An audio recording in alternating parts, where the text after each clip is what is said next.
Good morning વિદ્યાર્થી મિત્રો. આપણે સ્વાધ્યાય 1.3ની સમજ મેળવી. હવે રોમન અંક તમે જોયું હશે કેટલીક ઘડિયાળોમાં રોમન અંક લખવામાં આવે છે. તો આવી રીતે હોય છે. જુઓ, એક, તો આને આપણે એક એટલે આવી રીતે લખાય રોમનમાં, બરાબર. 2 હોય તો આવી રીતે 2 લીટા આવશે. 3 હોય તો 3 લીટા આવશે, બરાબર. પછી 4 હોય તો વી અને આઈ આવશે. 5 હોય તો એકલો વી આવશે. 6 હોય તો વી આઈ આવશે. 7 હોય તો વી આઈ આઈ. 5, 6, 7. 8 હોય તો વી આઈ આઈ આઈ, બરાબર. 5, 6, 7 અને 8. પછી 9 હોય તો કેવી રીતે આવશે? આઈ એક્સ. અને 10 હોય તો શું આવશે? એક્સ.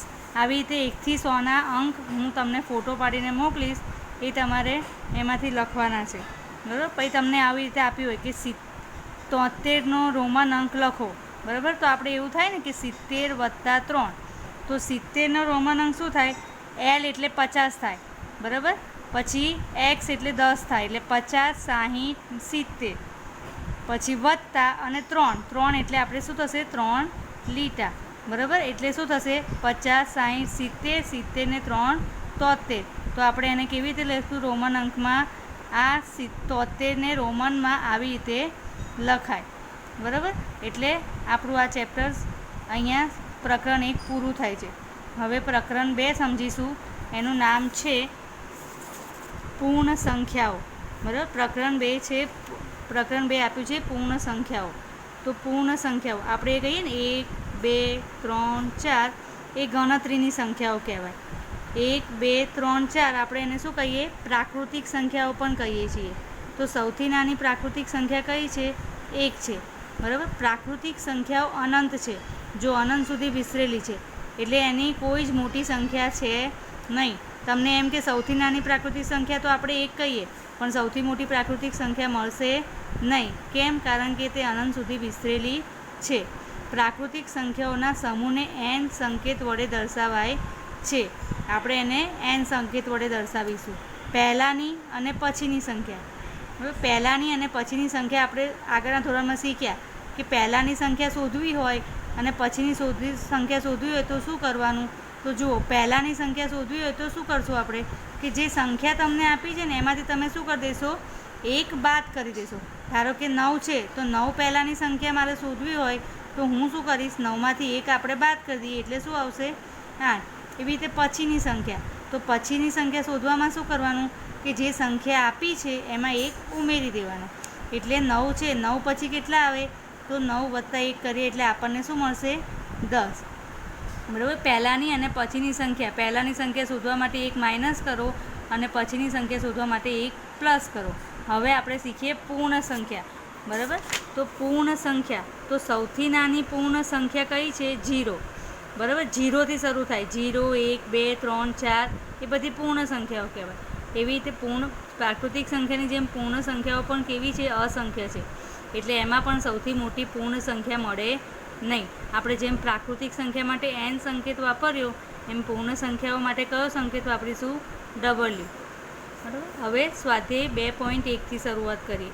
તો જુઓ, દાખલા નંબર 1 આપ્યો છે કે 10,999 પછી તરત આવતી 3 પ્રાકૃતિક સંખ્યાઓ લખો. 10,999 પછી આવતી 3 પ્રાકૃતિક સંખ્યા પછી કીધું છે, એટલે આપણે શું કરીશું? 1 ઉમેરીશું. તો જુઓ, 10,999માં 1 ઉમેરીએ તો કેટલા આવશે? 11,000. પછી 11,000માં 1 ઉમેરીશું તો 11,001. 11,001માં 1 ઉમેરીશું તો 11,002, બરાબર. એટલે 10,999 પછી 3 પ્રાકૃતિક સંખ્યા કઈ મળશે? 11,000, 11,001 અને 11,002. એવી રીતે તમને દાખલા નંબર 2 આપ્યો છે કે 10,001ના પહેલાં તરત આવતી પૂર્ણ સંખ્યા પહેલાંની છે, બરાબર. પહેલાંની સંખ્યા શોધવું હોય તો શું કરશું? આપણે 1 માઇનસ કરશું. તો 10,001માંથી 1 જાય તો કેટલા બચશે? 10,000. 10,000માંથી 1 જશે તો 9,999. 9,999માંથી 1 જાય તો 9,998, બરાબર. પહેલાંની સંખ્યા શોધીએ તો આપણે 1 શું કર્યા? બાદ કર્યા. હવે દાખલા નંબર 3 કીધું છે તમને ખાલી કે સૌથી નાની પૂર્ણ સંખ્યા કઈ છે, તો કઈ છે, સૌથી નાની પૂર્ણ સંખ્યા 0 છે. બરાબર. એવી રીતે દાખલા નંબર 4. તો દાખલા નંબર 4માં તમને શું કીધું છે, 32 અને 53 વચ્ચે આવતી પૂર્ણ સંખ્યા. તો 32 અને 53 વચ્ચેની બધી જ સંખ્યાઓ કઈ આવે જુઓ, 33, 34, 35, 36, 37, 38, 39, 40, 41, 42, 43, 44, 45, 46, 47, 48, 49, 50, 51 ને 52. બરાબર. આમાં 32 અને 53 લેવાના નથી, વચ્ચેની કીધી છે. તો એવી રીતે તમે ગણશો ને કુલ આપણને કેટલી સંખ્યા મળશે, 20 સંખ્યા મળશે. બરાબર. હવે દાખલા નંબર 5. તરત આવતી સંખ્યાઓ લખો. તમને અહીંયા કીધું છે, જુઓ પહેલી સંખ્યા છે 24,40,701. તો 24,40,701માં આપણે તરત કે પછીની સંખ્યા માંગી છે, એટલે આપણે એક શું કરશું, પ્લસ કરશું. તો શું આવશે, 24,40,702. હવે શું આપ્યું છે તમને, 1,01,99. તો 1,01,99માં 1 ઉમેરીશું તો કેટલા આવશે, 1,02,000. એવી રીતે જુઓ ત્રીજી આપી છે 10,99,999. તો આવી રીતે તમને આડો વત્તાકાર ના આવડે સરવાળો તો ઊભો કરવાનો. જો અહીંયા કર્યું છે 10,99,999 વત્તા 1. તો 9 ને 1 10 વધી પડી 1, 9 ને 1 10 વધી પડી 1, 9 ને 1 10 વધી પડી 1, 9 ને 1 10 વધી પડી 1, 9 ને 1 10 વધી પડી 1. અહીંયા 1 ના 1 મૂક્યા ને 1 ના 1. તો કેટલા આવશે, 11 લાખ. 10,99,999માં 1 ઉમેરીએ તો કેટલા આવશે, 11 લાખ. એવી રીતે 23,45,670.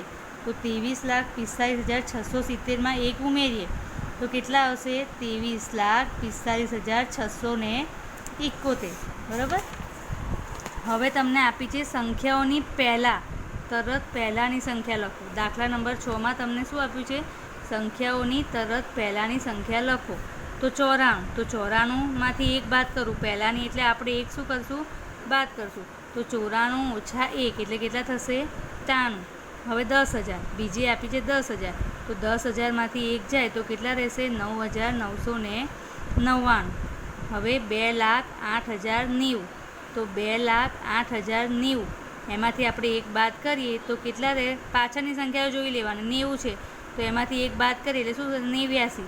2,08,089. ચોથી રકમ આપી છે 76,54,53,321. 76,54,321. તો 76,54,321માંથી 1 બાદ કરીએ તો કેટલા આવશે, 76,54,320. હવે દાખલા નંબર 7માં તમને નિશાનીઓ કરવાની છે. ચિહ્નનો ઉપયોગ કરો, નાનો અને મોટો. કઈ સંખ્યા એ ડાબી બાજુએ છે. બરાબર. તો ડાબી બાજુએ હંમેશા કેવી સંખ્યા આવે, સંખ્યા રેખા ઉપર નાની સંખ્યા આવે. તો આ બેમાં નાનું કયું છે, 530. અને 503માં નાનું શું છે, 503. તો આપણે શું લખશું, સંખ્યા રેખા ઉપર 503 એ 530ની ડાબી બાજુએ છે. તો 530 અને 503માં 530 મોટા એટલે આપણે શું કરશું, આવી રીતે ગ્રેટર ધેનની નિશાની કરશું. બીજું આપ્યું છે 370 અને 307. તો આ બેમાં નાનું શું છે, 307. તો 307 એ 370ની ડાબી બાજુએ કહેવાય ને, એટલે આપણે શું લખશું, સંખ્યા રેખા ઉપર 307 એ 370ની ડાબી બાજુએ છે. એટલે આપણે એનો જવાબ આવી રીતે લખશું. જો 370 ગ્રેટર ધેન 307. બરાબર. હવે તમને આગળ આપ્યું છે 98,765 અને બીજી રકમ છે 56,789. બરાબર. તો સંખ્યા રેખા ઉપર આ બેમાં નાની કઈ આવે, 56,789. તો 56,789 એ 98,765ની કેવી છે, ડાબી બાજુએ છે. તો આ બેમાં મોટું કયું આવે, 98,765. તો આપણે એ બાજુ નિશાની કરીશું. હવે ચોથો દાખલો 98,30,415 અને બીજું છે 1,23,001. તો આ બેમાં નાનું કયું, 98,30,415. તો આપણે એવું લખી શકીએ ને કે સંખ્યા રેખા ઉપર 98,30,415 એ 1,23,001ની ડાબી બાજુએ છે. તો 98,30,415 < 1,23,001. બરાબર. આ દાખલાઓના ફોટા તમને હોમવર્કમાં આપશું અને તમારે તમારી નોટમાં લખવાના રહેશે.